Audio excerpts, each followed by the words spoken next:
नमस्कार व्यूअर्स, मैं हूं अमीश देवगन और आप देख रहे हैं सीएनबीसी आवाज पर टक्कर का सोमवार का एडिशन। और आज सीएनबीसी आवाज की टक्कर में हम बात करेंगे मध्य प्रदेश में कांग्रेस पार्टी के वरिष्ठ नेता पूर्व मंत्री राजा पटेरिया ने कहा है कि अगर संविधान को बचाना है तो मोदी की हत्या को तत्पर रहो। इससे पहले जून में कांग्रेस के ही दिग्गज नेता शेख हुसैन ने प्रधानमंत्री मोदी की मौत की कामना की थी और दूसरी ओर केंद्रीय मंत्री स्मृति ईरानी ने कहा है कि यह सब गांधी परिवार के इशारे पर हो रहा है।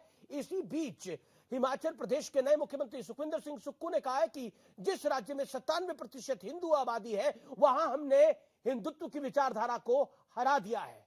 ऐसे में सवाल है कि एक तरफ डर दिखाकर तो दूसरी तरफ हिंदुत्व को हराने की हुंकार भर के क्या कांग्रेस कोई सियासी फॉर्मूला तैयार कर रही है जिससे 2024 में नरेंद्र मोदी चुनाव हार जाए?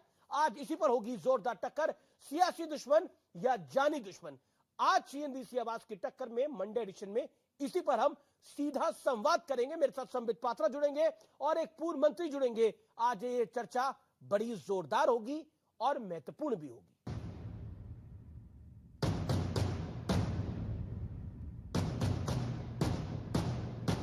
मोदी इलेक्शन खत्म कर देगा, मोदी धर्म जाति भाषा के आधार पर बांट देगा, दलितों को, वनवासी आदिवासियों को और अल्पसंख्यकों का भावी जीवन खतरे में है। संविधान यदि बचाना है तो मोदी की हत्या करने के लिए तत्पर रहो। ये कांग्रेस के कोई छोटे मोटे नेता नहीं बल्कि पूर्व मंत्री राजा पटेरिया है। सोचिए, क्या सियासी नफरत इस हद तक जा सकती है? संविधान यदि बचाना है तो मोदी की हत्या करने के लिए तत्पर रहो। कांग्रेस के निशाने पर नरेंद्र मोदी बार बार इसलिए रहे क्योंकि नरेंद्र मोदी ही विकास को नए स्तर पर परिभाषित कर रहे हैं राष्ट्र भर में। प्रश्न ये उठता है कि गांधी खानदान ने क्या मोदी का मर्डर सैंक्शन किया? कांग्रेस पार्टी की जो मानसिकता है वो आज हमारे बीच में आ गई। ये गाली केवल आदरणीय मोदी जी को नहीं है, यह गाली हिंदुस्तान के लोकतंत्र के लिए है। केवल राजनीतिक बयान नहीं है बल्कि हत्या की साजिश है। इसके कार्यकर्ताओं के बीच में उन्होंने हत्या की साजिश की है। इसके बाद पटेरिया सफाई देने आए। मेरा कहने का आशय था कि राजनीतिक चुनाव क्षेत्र में उनको पराजित दिला के इस देश का संविधान बचाओ को लेकर गलत तरीके से पेश किया गया। कांग्रेस की तरफ से पहले भी खून की दलाली, मौत का सौदागर, रावण, गंदी नाली का कीड़ा जैसे शब्द कहे जा चुके हैं। लेकिन सियासत का एक बड़ा पहलू देखिए। राजा पटेरिया ने कहा कि दलितों, वनवासियों और अल्पसंख्यकों का भावी जीवन खतरे में है। तो दूसरी तरफ हिमाचल प्रदेश के नए मुख्यमंत्री सुखविंदर सिंह सुक्खू कह रहे हैं कि जिस राज्य में 97% हिंदू हैं, वहां हमने बीजेपी के हिंदुत्व की विचारधारा को हरा दिया।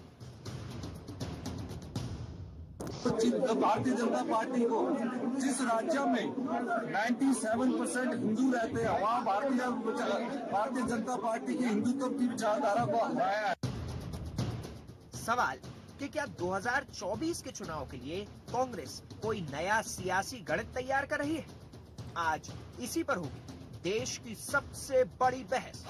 एक तरफ बीजेपी को हराना मतलब हिंदुत्व को हराना हो गया है, ऐसा आपने देखा हिमाचल के नए नवेले सीएम क्या कह रहे हैं। लेकिन दूसरी तरफ राजा पटेरिया क्या कह रहे हैं और कांग्रेस के सियासी जोड़ तोड़ का विश्लेषण देखिए आप। दलितों, वनवासियों और अल्पसंख्यकों को का भावी जीवन खतरे में है। आगे क्या कहते हैं, संविधान को अगर बचाना है तो मोदी की हत्या के लिए तत्पर रहो। और फिर सफाई देते हैं कि मैंने पॉलिटिकल हत्या करने की बात कही थी। दूसरी तरफ सुखविंदर सिंह सुक्खू, हिमाचल प्रदेश की 97% आबादी हिंदू है, हमने बीजेपी के हिंदुत्व की विचारधारा को हरा दिया है। क्या बीजेपी को हराना हिंदुत्व को हराना है, ये कह रहे हैं सुखविंदर सिंह सुक्खू। संदेश क्या है? एक तरफ अल्पसंख्यकों में डर पैदा करने की कोशिश है और दूसरी तरफ है वो ये है हिंदुत्व को हराने का दावा किया गया है। बड़ा सवाल यह है, क्या कांग्रेस पार्टी के लिए नया सियासी फॉर्मूला 2024 के लिए यही है? क्या कांग्रेस 2024 के लिए नया सियासी फॉर्मूला तलाश रही है जिसमें हिंदुत्व को हराया जाएगा, जिसके अंदर नरेंद्र मोदी की मृत्यु की कामना की जाएगी? मेरे साथ आज संबित पात्रा जुड़ रहे हैं, भारतीय जनता पार्टी की ओर से मुकेश नायक है मेरे साथ, पूर्व मंत्री है मध्य प्रदेश सरकार के, और साथ ही साथ कांग्रेस पार्टी के वरिष्ठ नेता है, उनका अभिनंदन है। मेरे साथ शदाब चौहान है, उनका अभिनंदन है। विश्वास सारंग भी मेरे साथ जुड़ेंगे, मध्य प्रदेश सरकार में मौजूदा मंत्री। लेकिन मैं संबित पात्रा आपसे शुरुआत करता हूं। आज मैं आपकी बाइट को देख रहा था, मैंने स्मृति ईरानी का रिएक्शन भी देखा।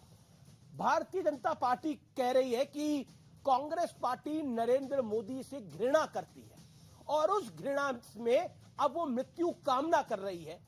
कांग्रेस कह रही है बात का बतंगड़ बनाया जा रहा है, अननेसेसरी भारतीय जनता पार्टी तमाशा खड़ा कर रही है। ये अमीश भाई, इसमें कोई दो मत नहीं है कि प्रधानमंत्री नरेंद्र मोदी, वर्तमान के प्रधानमंत्री और इससे पहले गुजरात के चीफ मिनिस्टर नरेंद्र मोदी, उनसे कांग्रेस पार्टी घृणा करती थी, करती है, इसमें कोई दो मत नहीं है। अब घृणा के दो नतीजे होते हैं, एक तो गाली दिया जा सकता है, एक उनके विरोध में षड्यंत्र किया जा सकता है। देखिए, उनको रावण कहना, उनको गंदी नाली का कीड़ा कहना, उनको कॉकरोच कहना, उनको मौत का सौदागर कहना, उनको नीच कहना, ये सारी गालियां हैं। और मुझे लगता है सैकड़ों गालियां अभी तक प्रधानमंत्री नरेंद्र मोदी जी को कांग्रेस पार्टी के दिग्गज नेता, जिसमें सोनिया गांधी जी से राहुल गांधी इत्यादि सभी शामिल है, सबने दिया है। मगर ये गालियों की श्रेणी है और उसका नतीजा जनता जनार्दन ने दिया है चुनावों में।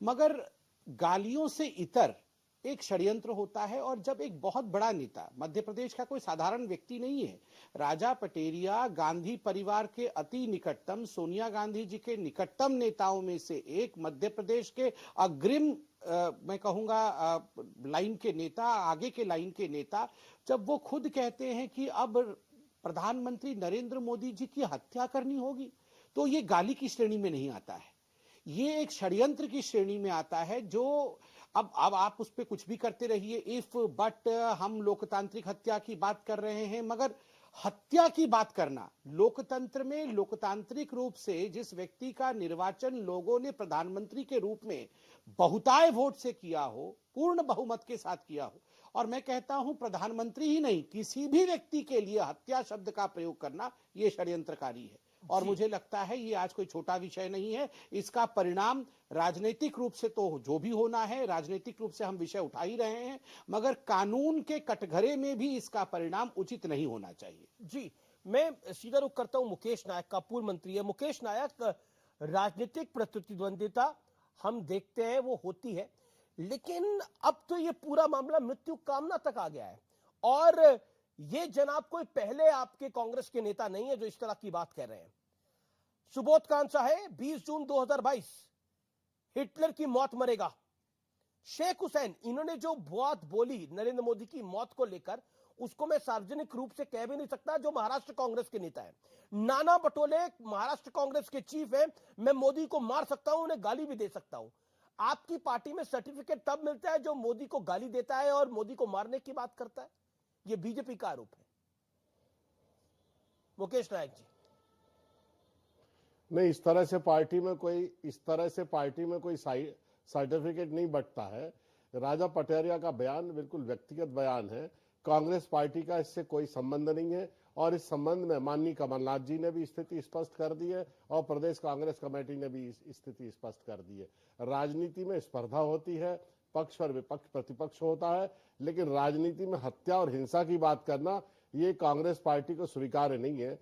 ये अहिंसा से उत्पन्न हुई है कांग्रेस पार्टी की विचारधारा, ये महात्मा गांधी की पार्टी है, और हमेशा कांग्रेस पार्टी सबको साथ में लेकर चलने की, समतामूलक और समावेशी समाज के निर्माण की बात करती आई है। ये काफी अच्छी आपने बात की, मैं इसकी सराहना करता हूं, लेकिन एक सवाल का मुझे जवाब दीजिए मुकेश जी। जो राहुल गांधी ने बोला था नरेंद्र मोदी को डंडे मारेंगे, वो भी गलत था 2019 में चुनाव जीतने के बाद?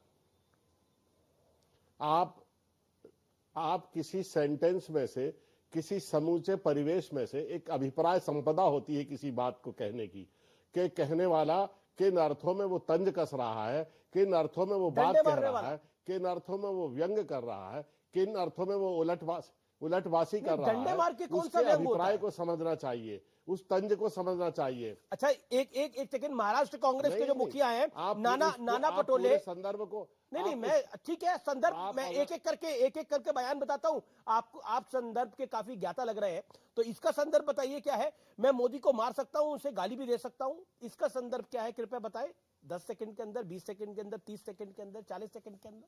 नहीं, इस बयान को भी एआईसीसी ने, इस बयान का भी एआईसीसी ने खंडन किया था। अच्छा। और उन्हें कहा था कि वो संयत भाषा का प्रयोग करे, राजनीति में इस तरह की भाषा का कोई स्थान नहीं है। नहीं, कार्रवाई क्या करी, मैं जानने का प्रयास कर रहा हूं कि एआईसीसी ने खंडन काफी समय पहले कर दिया था, तो कार्रवाई क्या करी, जानकारी देंगे आप व्यूअर्स को कि इन पे क्या कार्रवाई हुई है। अब इन्हें ब्लैकलिस्ट कर दिया है, इन नेता के साथ गांधी परिवार मिलता नहीं है, या इनसे कांग्रेस चीफ की का पद छीन लिया गया है महाराष्ट्र के अंदर इस तरह की गलत बयानी के बाद, कुछ हुआ हो? देखिए अमतेश भाई, एक लंबी परंपरा है सभी राजनीतिक दलों में। ऐसे बहुत सारे लोग हैं जो समय समय पर अपनी ही पार्टी को असहज करते रहते हैं।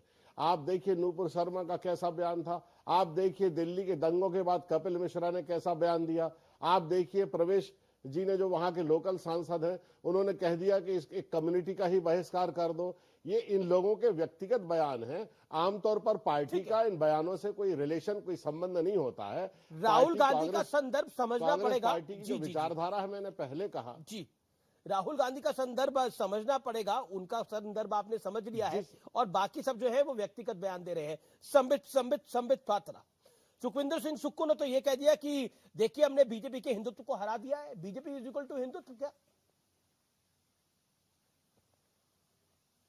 देखिए अमित जी, आपको समझना पड़ेगा कि जो मुकेश जी, हमारे मुकेश नायक जी आए हुए हैं, मेरा प्रणाम भी स्वीकार करें, ये एक अच्छे सज्जन व्यक्ति हैं। ये कभी भी जो भाषा है उसके लक्ष्मण रेखा को फांदते नहीं। आज वो बाध्य हैं, पार्टी के प्रवक्ता हैं, उनको पार्टी का बचाव करना है, तो मैं उन पे आक्रमण व्यक्तिगत नहीं करूंगा। मगर आज कांग्रेस की परिस्थिति को, कांग्रेस की मानसिकता को समझना होगा। और मैंने जब अपने डिबेट को आरंभ किया था, मैंने कहा था आज ही नहीं, जब मोदी गुजरात के चीफ मिनिस्टर थे तब से जिस प्रकार का प्रहार, जिस प्रकार के षड्यंत्र को रच के 2002 के दंगों में मोदी जी को फंसाने की कोशिश, भरसर कोशिश कर ली, मगर आज अंततोगत्वा सुप्रीम कोर्ट में न केवल उन्हें क्लीन चिट मिला, अपितु सुप्रीम कोर्ट ने कहा ये एक डिजाइन था जिसमें कई लोग इन्वॉल्व थे, उनमें से कई लोग आज जेल के अंदर मौजूद हैं। ये डिजाइन है, ये उसमें, इस डिजाइन के बीच में कभी गाली होता है रावण, कभी उसमें औकात दिखाने की बात होती है, कभी उसमें बात होती है डंडे से मारने की। राहुल गांधी ने बड़े स्पष्ट रूप से कहा था कि 6 महीने के अंदर आप देखिएगा प्रधानमंत्री नरेंद्र मोदी को लोग डंडे से उनके पीठ पर प्रहार करेंगे और मोदी जी गिर जाएंगे। तो मोदी जी ने बड़े ही विवेक के साथ, मुस्कुराहट के साथ, विनम्रता के साथ जवाब पार्लियामेंट में दिया था। और पार्लियामेंट में जवाब देते हुए कहा था मोदी जी ने कि कोई बात नहीं, राहुल जी चाहते हैं कि मुझ पे डंडा पड़े तो मैं अपने सूर्य नमस्कार की संख्याओं को बढ़ा दूंगा ताकि मेरा कमर और मेरी पीठ सख्त हो जाए और डंडों का असर उन पे कम पड़े। तो ये होती है विनम्रता, ये होता है उसको सहज भाव से लेकर उसका उत्तर देना। मगर मुकेश जी, आप एक विवेकी व्यक्ति हैं। जब ये नरेटिव फ्लोट किया जाता है कि अल्पसंख्यक खतरे में है इसलिए अब मोदी की हत्या होनी चाहिए, ठीक है, हो सकता है उसकी हत्या कोई कांग्रेस का व्यक्ति करने नहीं जाएंगे मोदी जी की, मगर ये कोई सरफिरा होगा देश में जो भड़क जाएगा ऐसी भाषण सुन के? किसी ना किसी को ये संदेश लग जाएगा कि अरे देश के कुछ बड़े नेता कांग्रेस के हैं जो हत्या करना चाहते हैं, मैं चलो उसमें शामिल हो जाता हूं, मैं ये काम करके देखता हूं, है कि नहीं? 135 करोड़ के देश में कुछ ऐसे लोग अवश्य होंगे जो इन विषयों को गंभीरता से लेते होंगे और वो कुछ भी करने की क्षमता रखते होंगे। और जब ये भ्रामक स्थिति कि अल्पसंख्यकों की जीवन खतरे में है, आदिवासियों का जीवन खतरे में है। अमीश भाई, मैं एक विषय कहना चाहता हूं, आदिवासियों को लेकर जब पहली बार द्रौपदी मुर्मू जी देश की पहली राष्ट्राध्यक्ष, राष्ट्रपति बनी हमारे हिंदुस्तान की, इससे पहले कोई आदिवासी महिला या पुरुष इस देश का राष्ट्राध्यक्ष नहीं था, पहला सिटीजन नहीं था, मगर कांग्रेस पार्टी ने उस पर भी तंज कसा था। उन्होंने उन्हें राष्ट्रपत्नी कह दिया था कि ये तो राष्ट्रपत्नी है, और कोई ऐसा वैसा लीडर नहीं था। खुद LOP, लीडर ऑफ ऑपोजिशन, ने कहा, जिनको अभी तक हटाया नहीं गया है, कि वो राष्ट्रपत्नी है। और इनके एक बड़े नेता ने कहा ये तो देश का दुर्भाग्य है कि द्रौपदी मुर्मू जैसी एक आदिवासी आज हिंदुस्तान की राष्ट्रपति है। जवाब ले लेते हैं। वो तो किसी और देश को ऐसा दुर्भाग्य न मिले, उदित राज जी ने कहा था। जी तो आप बताइए इन्होंने छोड़ा किसको है? नायक, इसका पॉइंटेड जवाब अल्पसंख्यकों को उत्तेजित करने की क्या बात थी? उसके अंदर ये कहना कि मतलब नरेंद्र मोदी को के लिए इस तरह के शब्द कहने की आवश्यकता क्या थी? क्या आपको लगता नहीं है कि कहीं ना कहीं उकसावे का काम कर रही थी कांग्रेस पार्टी के नेता?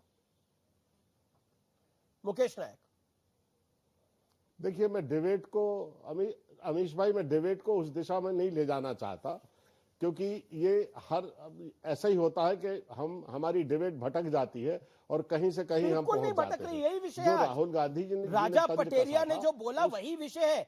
अल्पसंख्यकों का जीवन खतरे में है, संविधान बचाना है तो मोदी की हत्या के लिए तत्पर रहो।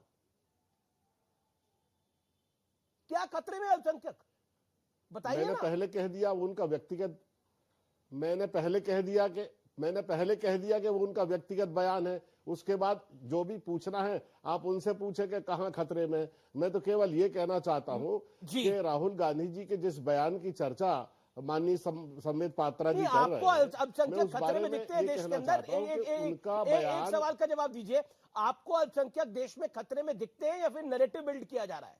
क्योंकि अभी आपके जो सीएम नए बने हैं सुखविंदर सिंह सुक्खू, वो कह रहे हैं हमने हिंदुत्व की विचारधारा को हरा दिया।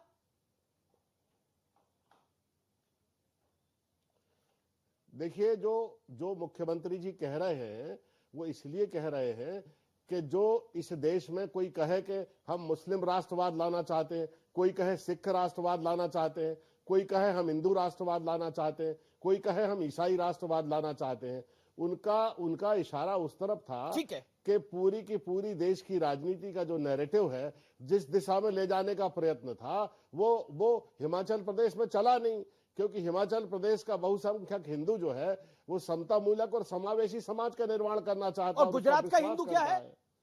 गुजरात का समाज क्या है? वो समता मूलक नहीं है। गुजरात में बीजेपी जीती, इसके लिए उनको बधाई। लोकतंत्र में जनता जिसको सपोर्ट करे उस निर्णय को सही माना जाता है। मैं जवाब ले लेता हूं, मैं जवाब ले लेता हूं। नहीं करना चाहता। ये नैरेटिव बिल्ड करने की कोशिश संबित पात्रा जो हो रही है कि हिंदुत्व की हार हो गई है हिमाचल में और अल्पसंख्यक खतरे में है, इसलिए मोदी की हत्या के लिए तत्पर रहो। जवाब संबित पात्रा, ये नैरेटिव बिल्डिंग क्या है? 2024 से पहले कोई आज से नहीं बनाया जा रहा है। नहीं, आप सोचिए, केवल शब्दों का हेराफेरी करिए और व्यक्ति बदल दीजिए। जो आज यहाँ राजा पटेरिया ने कहा है, उन्होंने कहा अल्पसंख्यकों का जीवन जो है वो खतरे में है। वो आज से अनेकों वर्ष पहले सोनिया गांधी ने कहा था मोदी मौत का सौदागर है। और किस प्रकार से इस विषय को पूरी कांग्रेस पार्टी के जो बड़े नेता थे उन्होंने देश के कोने कोने तक पहुंचाने की कोशिश की कि मोदी मौत का सौदागर है।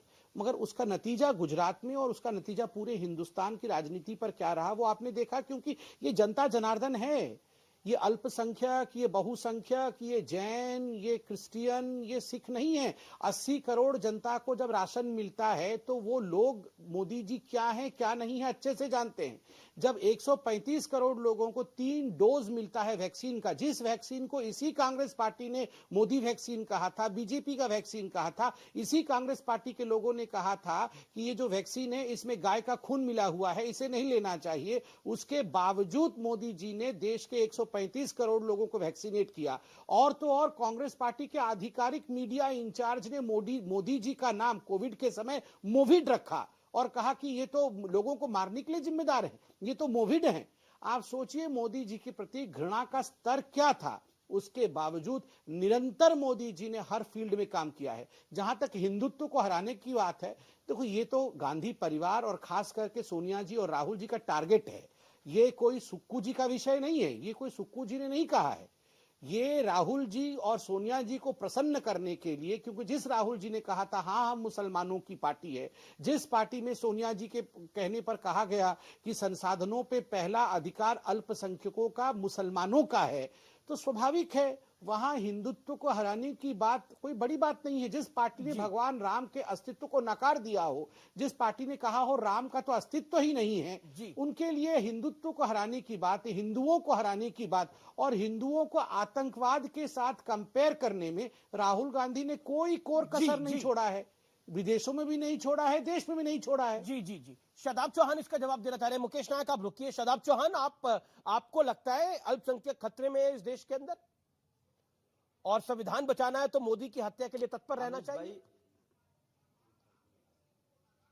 अमीश भाई, मैं बहुत स्पष्टता के साथ कहूंगा कि लोकतंत्र में विरोध कीजिए, डटकर कीजिए, नरेंद्र मोदी का कीजिए, राहुल गांधी का कीजिए, चाहे अमीश देवगन का कीजिए, लेकिन हत्या जैसे शब्द का प्रयोग करना लोकतंत्र में बिल्कुल स्वीकार नहीं है। हम उसको कंडम करते हैं। उन्होंने कहा राजनीतिक करना चाहिए। अरे भैया, आप कहिए कि हम नरेंद्र मोदी को हराएंगे, शिकस्त देंगे, इन शब्दों का इस्तेमाल कीजिए, आप अपनी बात करिए। उनकी भाषा जो है उस पर उसको कोई एंडोर्स नहीं कर सकता और कांग्रेस पार्टी को उनको बाहर का रास्ता दिखाना चाहिए। सेकंड पॉइंट, अल्पसंख्यकों की बात करते हैं।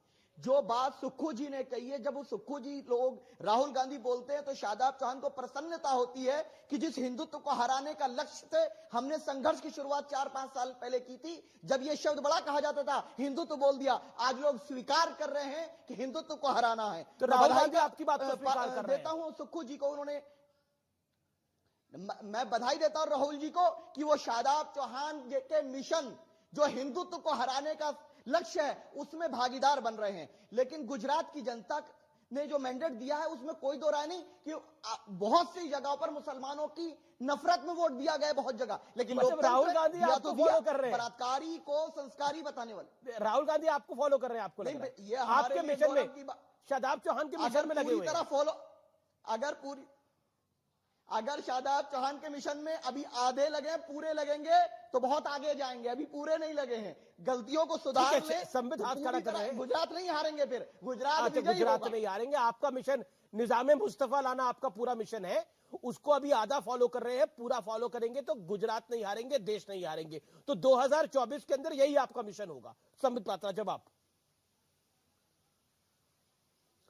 देखिए, आज के डिबेट में शादाब चौहान जी का कोई प्रसंग नहीं है, मगर फिर भी वो डिबेट में है, मैं कोई जवाब ज्यादा नहीं दूंगा। मगर एक विषय मुझे बड़ा आश्चर्य हुआ कि इन्होंने कहा कि हिंदुत्व को हराना ये शादाब चौहान और हमारी पार्टी का तो लक्ष्य है ही, मगर हमारी पार्टी से प्रेरणा लेकर, हमसे प्रेरणा लेकर राहुल गांधी भी आज हिंदू और हिंदुत्व को हराना चाहते हैं। ये बहुत बधाई का विषय है।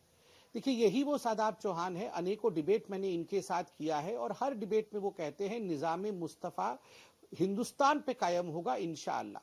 कहा है, आज भी इनसे पूछ लीजिए आप, ये अभी भी कहेंगे निजामे मुस्तफा अर्थात इस्लाम का शासन हिंदुस्तान पर होना चाहिए, इंशाअल्लाह ही कहेंगे। मेरे उत्तर के बाद आप पूछ लीजिएगा, कई बार कहा है। अभी भी डिबेट के बाद आप जनता के लिए, आप दर्शकों के सहूलियत के लिए उनसे पूछिएगा।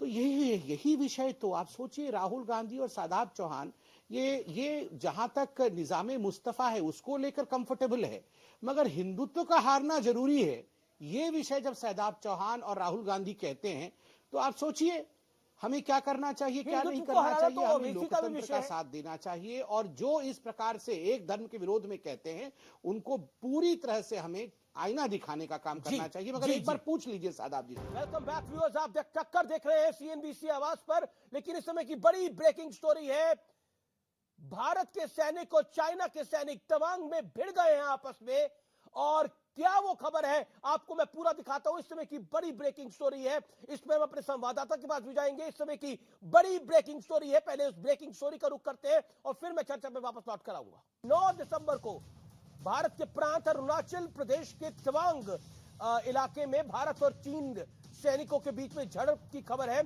अरुणाचल के तवांग इलाके में ये झड़प की खबर है, कई सैनिकों के घायल होने की भी खबर है। और 9 दिसंबर रात 9 दिसंबर की रात ये झड़प हुई है। सूत्रों के हवाले से ये बड़ी ब्रेकिंग स्टोरी इस समय आ रही है। भारत चीन सैनिकों के बीच झड़प की खबर है, कई सैनिकों के घायल होने की भी खबर है। मेरे साथ हमारे संवाददाता इस समय जुड़ रहे हैं जो लगातार रक्षा मंत्रालय को ट्रैक करते रहते हैं और डिफेंस को ट्रैक करते रहते हैं। संदीप बोल, मैं उनका रुख कर सकता हूं, लेकिन 9 दिसंबर की ये बड़ी घटना है। संदीप बोल हमारे साथ है। संदीप बोल, कहां हुई है ये घटना, कितनी बड़ी घटना है, क्या भारत के सैनिक भी घायल हुए हैं?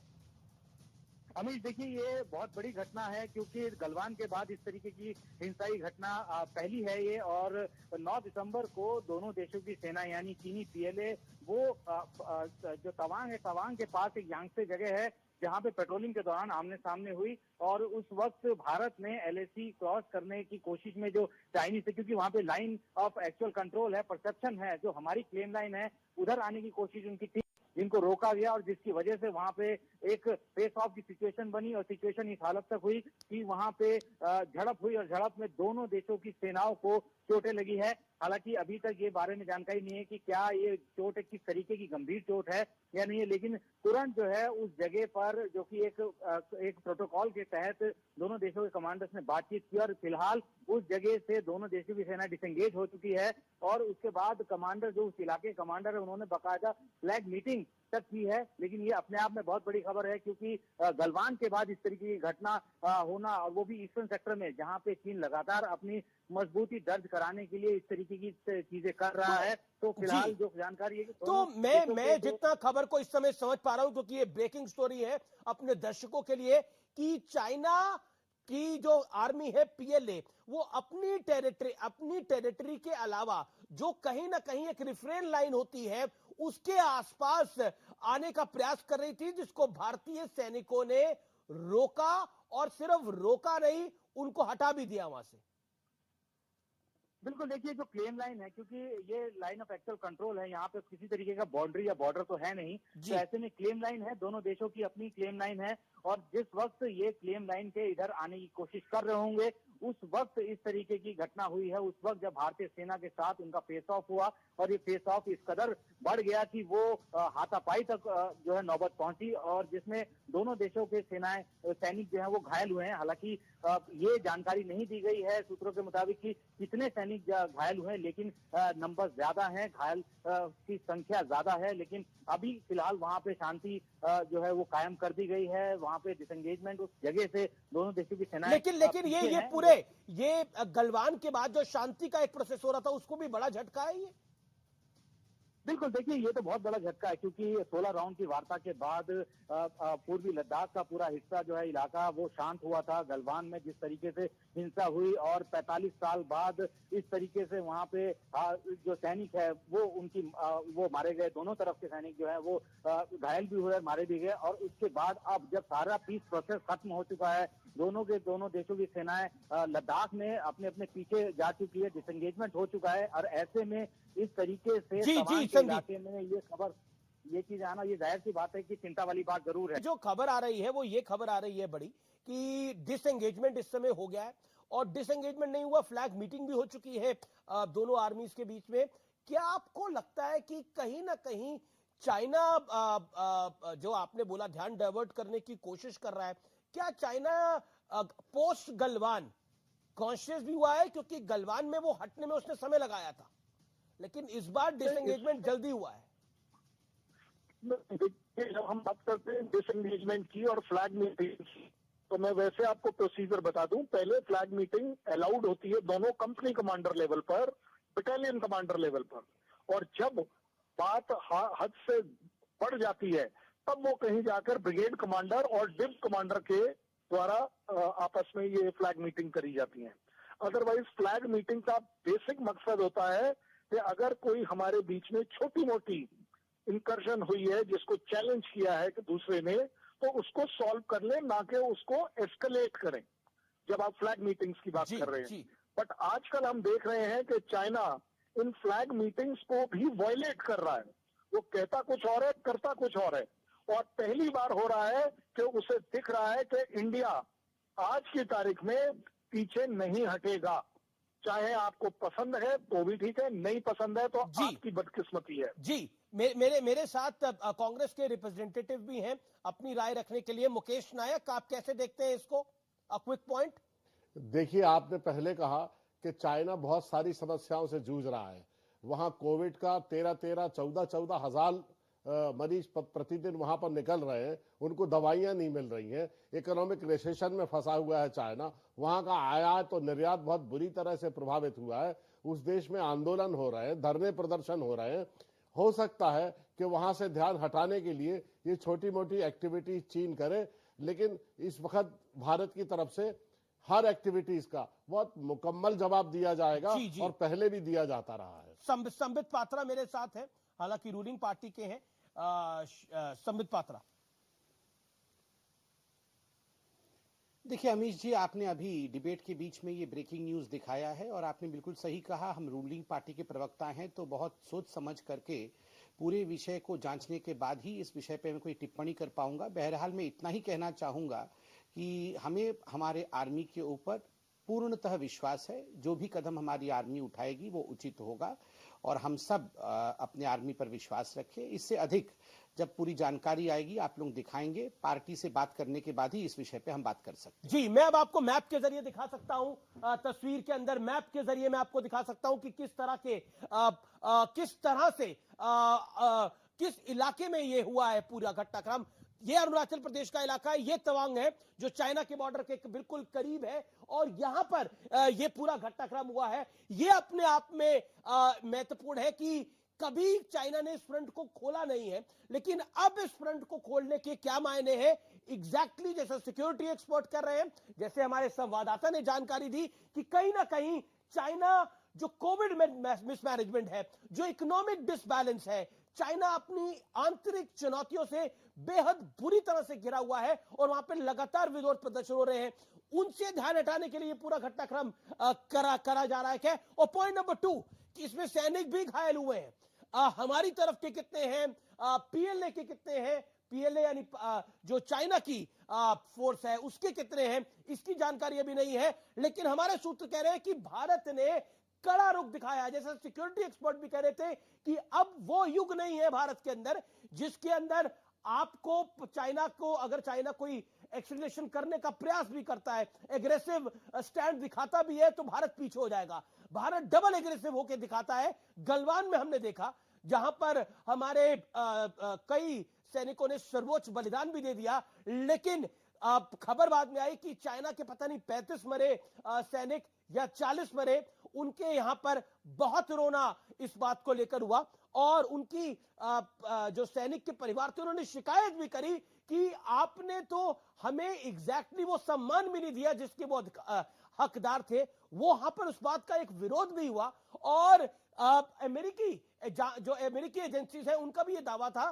कि भारत ने काफी सारे जब गलवान में हुआ, भारत ने काफी सारे चाइना के सैनिकों को मौत के घाट उतार दिया था और उनकी संख्या 40 के लगभग हो सकती है और कई एजेंसीज ने तो बोला ये अप टू 50 भी गया हो सकता है। एग्जैक्ट नंबर कोई नहीं बोल पाया, लेकिन 35 के नीचे किसी ने नहीं माना।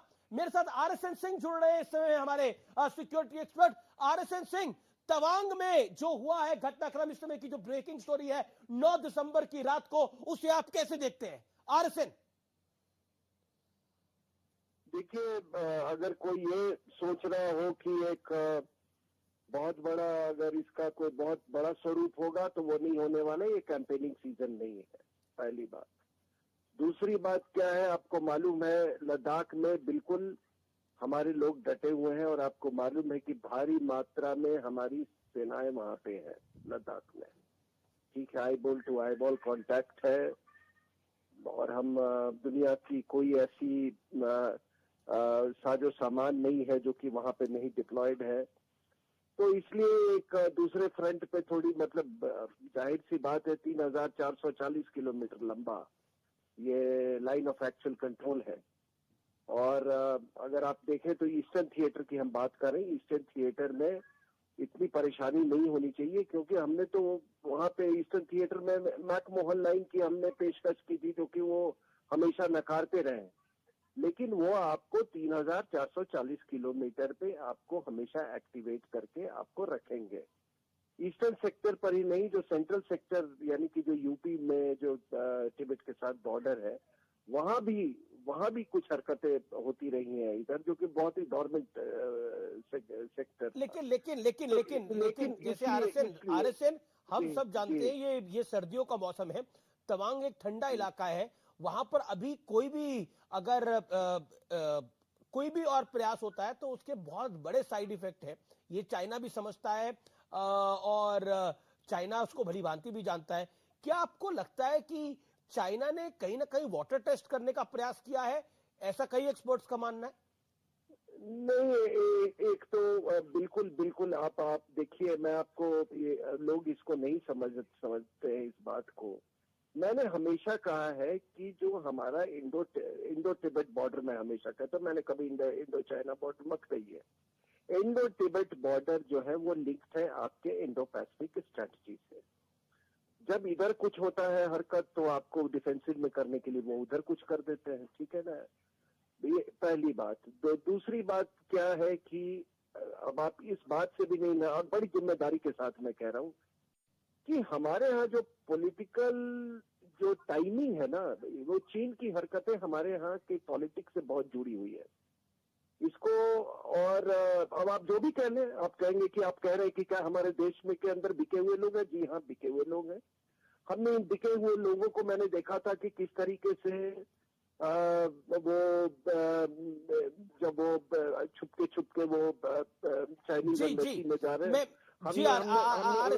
इस समय जी मैं आपका रुख करता हूं। बड़ी खबर आ रही है, 9 दिसंबर को तो झड़प हुई थी, उसमें कुछ सैनिक घायल भी हुए हैं, इस तरह की खबर आ रही है। दोनों तरफ से कई सैनिक घायल हुए इस समय की ये जानकारी आ रही है। मैं आपको बता दूं, ये अपने आप में बहुत बड़ी खबर है जो तवांग में हुआ है। भारत और चीन सैनिकों के बीच में झड़प की खबर है। अरुणाचल के तवांग में ये झड़प की लगातार खबर हम आपको दिखा रहे हैं। मेरे साथ एसपी सिन्हा जुड़ रहे हैं, मेजर जनरल। सीधा मैं उनका रुख कर सकता हूं। एसपी सिन्हा, मैं आपके पास आता हूं। 9 दिसंबर की रात को जो ये झड़प हुई है, इसको आप कैसे देखते हैं, पॉइंट नंबर 1। और पॉइंट नंबर 2, एक विंटर सीजन चल रहा है, बेहद ठंडा इलाका है तवांग। देखिए, पहली बात तो यह है कि जिस तरह से अरुणाचल प्रदेश में मैं खुद ईटानगर में करीब 52 डेज नौकरी किया है, तो जिस तरह से मोदी जी ने एक फर्स्ट अरुणाचल प्रदेश में एयरपोर्ट ईटानगर से करीब 25 किलोमीटर के दूर पे वो ग्रीनफील्ड एयरपोर्ट फंक्शनल किया है, वो चीन के लिए चिंता का विषय है। दूसरी बात जो है कि जिस तरह से मोदी जी को सफलता मिली है, गुजरात में सफलता मिली है, वो चीन के लिए चिंता का विषय है। तीसरा चीज है, चीन की अंदरूनी हालत जो है वो काफी खराब है और चीन डाइवर्सिटी टैक्टिक्स करके ये शो ऑफ स्ट्रेंथ करना चाहता है कि लोगों का ध्यान यहाँ बांटना चाहता है और इसीलिए अरुणाचल प्रदेश में उसने ये हरकत किया है। चौथी बात है कि कहीं ना कहीं हिंदुस्तान के अंदर जितने जयचंद बैठे हैं उनके तरफ से भी इशारा हुआ है कि कुछ न कुछ उपद्रव करो ताकि हम सरकार को अटैक कर सकते हैं, उसको बैड लाइट में दिखा सकते हैं। मेरा अनुमान है कि 2024 तक इस तरह का सिलसिला चलता रहेगा ताकि मोदी जी की छवि में डेंट लगे, उसमें प्रहार हो और उनको कमजोर दिखाया जाए। और ये एक्सपेरिमेंट चलता रहेगा 2024 तक, मेरा विश्वास है। और चीन की जो आंतरिक व्यवस्था है, जो आर्थिक व्यवस्था है, वो भी डमाडोल है। और जो षड्यंत्र कुछ दिन पहले जब चीन के मीटिंग में बाहर गए थे प्रेसिडेंट जीनपिंग और बाल बाल बच गए कू होने से, तो वो भी एक कारण है कि वो अपने लोकल पॉपुलेशन को एड्रेस कर रहे हैं और इस तरह का वो एक्सपेरिमेंट बार बार करते रहेंगे। ये मेरी अपनी सोच है। जी आप क्या आपको लगता है कि ये जिस तरह से लगातार ये स्टोरी ब्रेक हो रही है, ये पूरा घटनाक्रम क्या बढ़ भी सकता है आगे? जैसे गलवान के बाद हमने देखा चाइना ने सॉफ्ट होते हुए समय लगाया, भारत ने भी सॉफ्ट होते हुए काफी समय लगाया। क्या आपको लगता है ये घटनाक्रम बढ़ सकता है या फिर आपको लगता है कि अभी इसमें हम एक सॉफ्ट स्टैंड देखेंगे? क्योंकि गलवान में भारत ने बहुत हार्ड स्टैंड लिया था। देखिए, मुझे नहीं लगता है कि चाइनीज सोल्जर्स टफ सोल्जर्स होते हैं और वो हिंदुस्तान ट्रुप्स के सामने ठहर नहीं सकते, ये मेरा विश्वास है। और जिस तरह से ऑपरेशनल फ्रीडम मौजूदा सरकार ने, ये एक फैक्ट भी है कि चाइना ने हाल फिलहाल के अंदर बीते गत 50 सालों के अंदर कोई लड़ाई लड़ी नहीं है। भारत ने जबकि कई लड़ाइयां लड़ी हैं, तो कोई बड़ी लड़ाई नहीं लड़ी है चाइना के सैनिकों ने।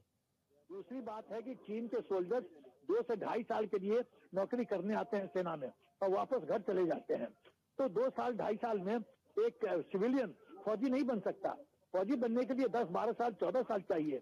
तो ये चीन जानता है कि यदि उसने हार्ड स्टैंड लिया तो उसको मुंह की खानी पड़ेगी, तो उतना ही शैडो बॉक्सिंग करेगा जिसमें वो लाइमलाइट में रहे और यहाँ के जयचंदों का मकसद साध्य करता रहे, मेरा अपना अनुमान है। क्योंकि उसके अलावा वो कुछ कर नहीं सकता।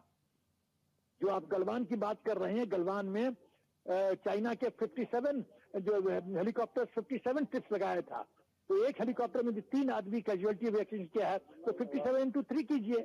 लोग 35-40 की बात कर रहे हैं, मैं तो 100 से ऊपर की बात कर रहा हूँ। ये फैक्ट है, लेकिन कोई न चीन मानता है, न बाकी मीडिया वाले दिखाते हैं कि ये सच है। लेकिन 57 ट्रिप्स लगा था हेलीकॉप्टर का। लेकिन अब डिसएंगेजमेंट की भी खबर आई हुई है, लगातार हम उस डिसएंगेजमेंट की खबर को भी दिखा रहे हैं। मैं आपको व्यूअर्स को बता दूं, डिसएंगेजमेंट को आप कैसे लेते हैं, क्योंकि अगर डिसएंगेजमेंट की खबर आई है, फ्लैग मीटिंग हुई है, इसके क्या मायने हैं as a pure security expert, your view? जरूरत है कि चीन की सोच क्या है। चीन की सोच है न्यूज क्रिएट करना, तो ये इंसिडेंट करके उसने न्यूज क्रिएट कर दिया। अपने जो जयचंद वहां हिंदुस्तान के अंदर को खुश कर दिया। मोदी जी को थोड़ा सा बैड लाइट में दिखाने की जो उसकी सोच है, उसमें वो प्रयत्न कर रहा है। तो आपको इस दृष्टिकोण से देखना है, उसका लिमिटेड ऑब्जेक्टिव था, उसको वो हासिल कर रहा है। यदि एस्केलेट वो कर नहीं सकता, उसका हिम्मत नहीं है। वो जानता है कि बहुत कड़ा प्रहार हिंदुस्तान की सेना करेगी। जिस तरह से हमने स्ट्रेटेजिक रोड की डेवलपमेंट किया है, इंफ्रा का डेवलपमेंट किया है, अभी एयरपोर्ट इनॉग्रेट किया है, जिस तरह से हम मुकेश आरएसएन भी मेरे साथ जुड़े हुए हैं, मुकेश नायक भी हैं, संबित पात्रा भी मेरे साथ जुड़े हुए हैं। उनका भी मैं रुख करूंगा बाद में, लेकिन निश्चित तौर पर ये इस समय की बड़ी खबर है। संदीप बोल, ताजा अपडेट क्या आ रहा है? क्योंकि जो सोर्सेज के हवाले से खबर है उसमें है कि माइनर इंजरीज हुई है दोनों तरफ। क्या कोई जान भी गई है? अभी तक कोई इसकी जानकारी मिली है? नहीं, देखिए, जिस तरीके की जानकारी हमें मिल रही है उस जानकारी के मुताबिक जो इंजरीज है वो माइनर है, यानी कि बहुत ज्यादा यानी फैटल कैजुअलिटी नहीं है। अभी तक जो जानकारी है माइनर इंजरी है और उनका इलाज करने के लिए बताया जा रहा है कि उनको गुवाहाटी भी शिफ्ट किया गया है। लेकिन अब सबसे बड़ी बात यह है कि वहां पे तापमान लगातार कम होता जा रहा है, ठंड बहुत ज्यादा बढ़ गई है। ऐसे में अगर इस तरीके की चीजें वहां होती है, जाहिर सी बात है कि तनाव अब लगातार वहां बढ़ रहा है। हालांकि ये सोर्स जरूर बता रहे हैं कि फिलहाल जो है, जो उनके जो आपस के जो मैकेनिज्म है, दोनों देशों के बीच में जो मैकेनिज्म बना हुआ है कि कभी भी इस तरीके का कोई विवाद होता है या परसेप्शन लाइन के आसपास इस तरीके का कोई भी ऐसा इंसिडेंट होता है या फेस ऑफ की सिचुएशन होती है, उसके बाद किस तरीके से कदम उठाने हैं।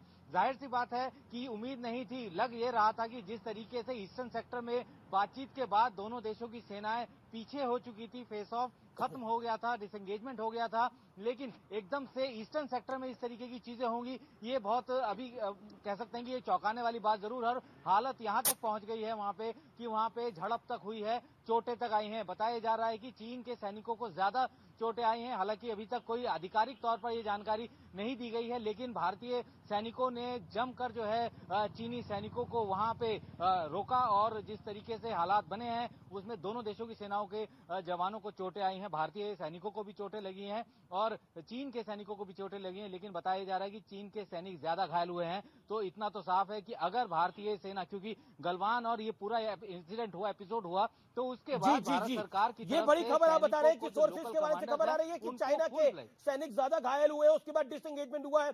आरएसएन सिंह, इस समय हमारे संवाददाता भाई बता रहे हैं कि सोर्सेज के बारे से खबर आ रही है, चाइना के सैनिक, इस समय की बड़ी एक्सक्लूसिव खबर है हमारे पास, चाइना के सैनिक ज्यादा घायल हुए हैं उसके बाद जिसके डिसएंगेजमेंट हुआ है।